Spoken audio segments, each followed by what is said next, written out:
Regardons maintenant la technique de placement d'un objet et de déplacement de cet objet sur le terrain.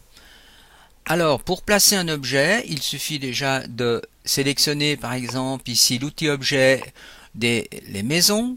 Ensuite, vous choisissez dans cette liste ici ce que vous voulez placer sur le terrain. Alors, je reprends le chalet. Ensuite, vous voyez que en déplaçant le curseur sur le terrain, la maison apparaît. Maintenant, vous pouvez faire tourner, vous voyez la maison en cliquant sur le bouton gauche de la souris. Pour que l'objet soit placé sur le terrain, il suffit de cliquer sur le bouton gauche.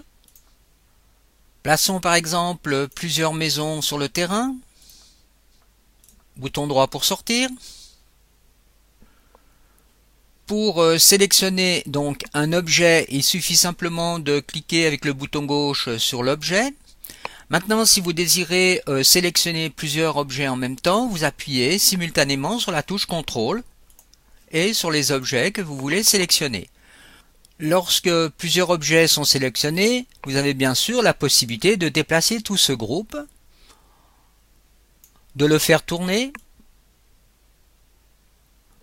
Vous avez aussi la possibilité, en appuyant sur les touches V et B du clavier, touche V, l'objet va monter verticalement d'une façon un peu accélérée et ensuite très doucement, ce qui permet d'être beaucoup plus précis dans les déplacements. Touche B vous permet de faire redescendre votre objet.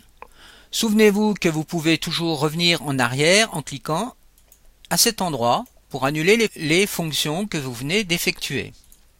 Les touches G et F vous permettent de faire tourner l'objet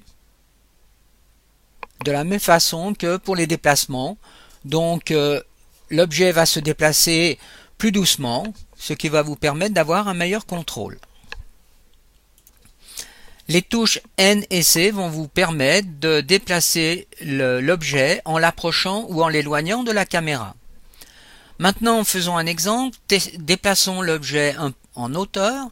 Si vous voulez revenir sur le terrain, il y a une solution simple, c'est d'appuyer sur la touche J du clavier, ce qui réaligne l'objet sur le terrain. Une fonction aussi qui est extrêmement importante est de sauver régulièrement votre travail en appuyant sur la touche F2 du clavier.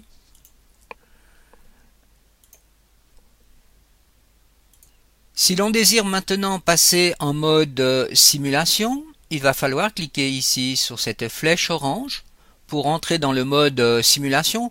Vous voyez ici que les cheminées dégagent de la fumée. Ensuite, vous pouvez revenir ici en appuyant sur la map monde en mode édition. Donc vous pouvez passer directement de l'un à l'autre en temps réel.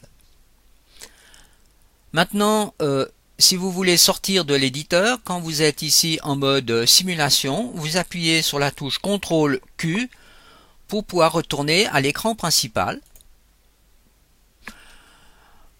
Revenons ici au mode parcours.